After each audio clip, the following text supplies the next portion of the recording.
Welcome to my channel, Comfy Foods by Cass. Today I am making GemSquash and ButterBeansCurry or Puli Curry. So let's get started. We need 2 GemSquash cut up and the core of it removed, a can of butter beans, some masala, chili powder, spices, hing powder, 1 large onion chopped and sliced, 1 tomato, some salt to taste, 2 tablespoons of tamarind paste, and I've added 1.5 cups of boiling water.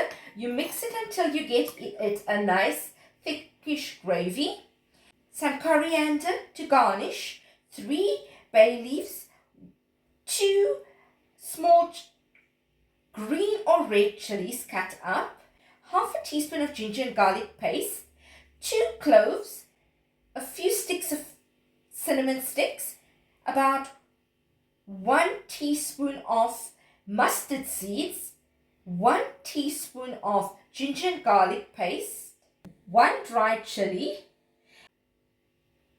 So let's begin cooking the GemSquash and the butter beans curry. In a heavy base pot, melt the butter ghee and let's add the rest of our ingredients. We will start off with the chopped onions,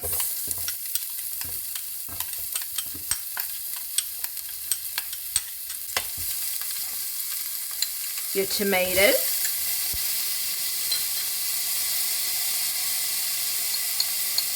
your garlic and ginger paste, your 3 bay leaves,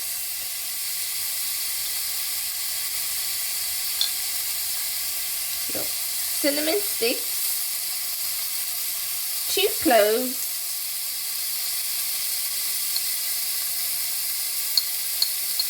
your mustard seeds, your red chopped chili.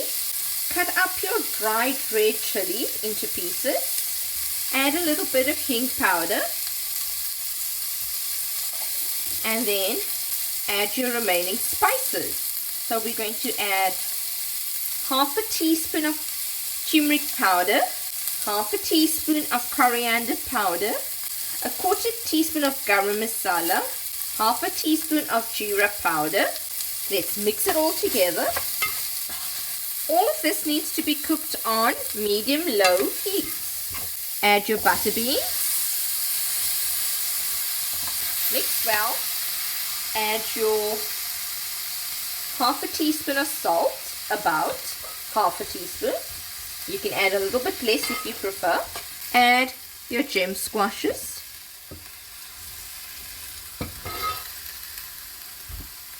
And then, lastly, add your tamarind water.